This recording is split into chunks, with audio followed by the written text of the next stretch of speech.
जीतन राम मांझी के बेटे संतोष सुमन के इस्तीफे के बाद से लगातार ये सवाल उठ रहा था कि अब आखिर कौन ऐसा विधायक होगा जिसको नीतीश कुमार मंत्रिमंडल में शामिल करेंगे और वो संतोष मांझी को रिप्लेस करेगा। और अब जो है नीतीश कुमार ने अपना रिप्लेसमेंट ढूंढ निकाला और उन्होंने अपने ही खेमे से एक विधायक को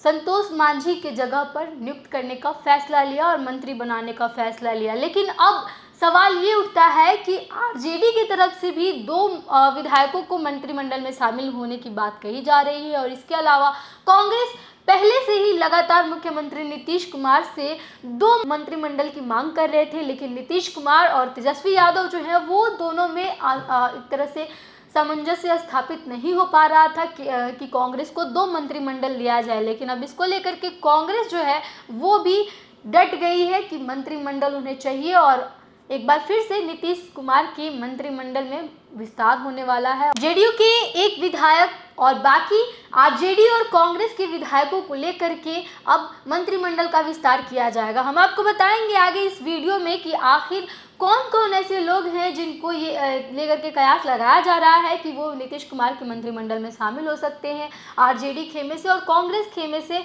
लेकिन उससे पहले नमस्कार, मैं प्रिया, आप देख रहे हैं द बिहार प्रोजेक्ट। जिस तरह से लगातार जीतन राम मांझी और नीतीश कुमार के बीच जो बातें चली आ रही थी पिछले कुछ दिनों से सीटों को लेकर के,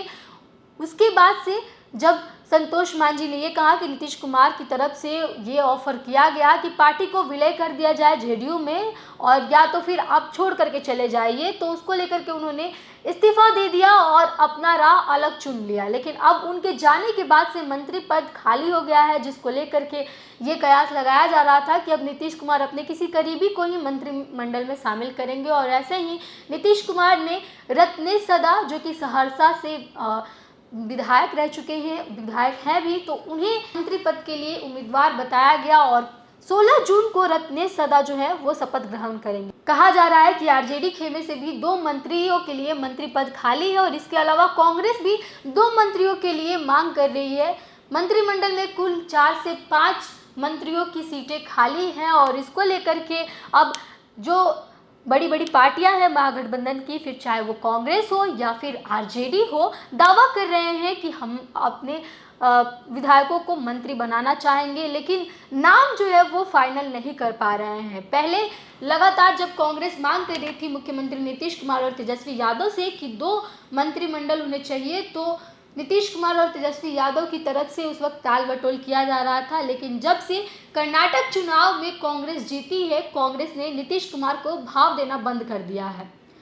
कांग्रेस ये समझ गई है कि कांग्रेस जो है वो देश की सबसे बड़ी विपक्षी पार्टी है और नीतीश कुमार जो है वो भले ही विपक्षी दलों को एकजुट करने में लगे हो, लेकिन कांग्रेस के बिना ये पॉसिबल नहीं है, ये कांग्रेस जान चुकी है। और इसीलिए कांग्रेस भी अब अड़ी हुई है कि उन्हें भी दो मंत्रिमंडल चाहिए और इसके लिए वो नीतीश कुमार से बातें भी कर रहे हैं। लेकिन तेजस्वी यादव की तरफ से भी दो विधायकों को उम्मीदवार बताया जा रहा है कि मंत्री पद के लिए मंत्रिमंडल में शामिल होंगे और इसको लेकर के नीतीश कुमार जो है वो अभी तक कोई औपचारिक घोषणा नहीं किए हुए हैं। लेकिन अभी फिलहाल सिर्फ एक मंत्री जो है रत्नेश सदा, उनको फाइनल किया गया है, जो कि संतोष मांझी को रिप्लेस करेंगे और 16 जून को वो शपथ ग्रहण करेंगे। लेकिन उसके बाद अब कांग्रेस भी अड़ी हुई है और कांग्रेस के तरफ से भी कई ऐसे चेहरे हैं जो सामने निकल करके आ रहे हैं आरजेडी की तरफ से भी, लेकिन ना तो कांग्रेस ना तो आरजेडी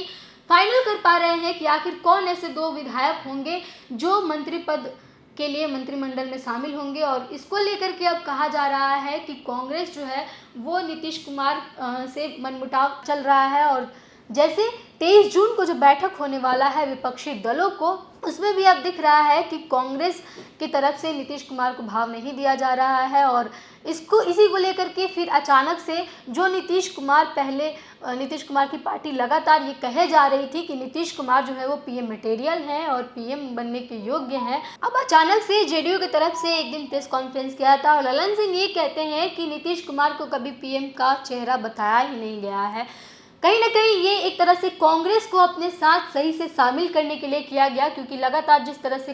बोला जा रहा था कि नीतीश कुमार पीएम बनेंगे, उसको लेकर के कांग्रेस ने मनमुटाव दिखाया और लगातार इसके पहले कई बैठकों में कांग्रेस का जो है वो रवैया एक तरह से नाराज़गी वाला दिखा और उसको लेकर के अब नीतीश कुमार जो है वो चाहते नहीं है कि विपक्ष का कोई भी जो पार्टी है वो अलग हो और पूरे देश के विपक्ष को एकजुट करने में लगे हुए हैं और इसीलिए उन्होंने अपना चेहरा साइड कर लिया है। और अब फिर भी महागठबंधन और विपक्षी दल जो है वो ये डिसाइड नहीं कर पा रहे हैं कि आखिर विपक्षी दलों का नेता कौन होगा और प्रधानमंत्री पद के लिए उम्मीदवार कौन होगा। फिलहाल मंत्री पद को लेकर के भी बिहार में जो है एक तरह से मनमुटाव देखा जा रहा है महागठबंधन में। तो ऐसे में एक सवाल ये भी उठता है कि अगर बिहार के महागठबंधन में जिसमें कांग्रेस भी है, आरजेडी भी है, जेडीयू भी है जो कि विपक्षी दल को लेकर के मुहिम छेड़े हुए हैं, अगर उनमें ही ऐसे दरार आ जाती है तो फिर देश के विपक्षी दलों को एकजुट करने की बात जो नीतीश कुमार कह रहे हैं वो कहीं से भी सही होती हुई नहीं दिख रही है। फिलहाल हमें अपनी राय इस वीडियो पर ज़रूर दीजिएगा। बने रहिए हमारे साथ, देखते रहिए बिहार प्रोजेक्ट। धन्यवाद।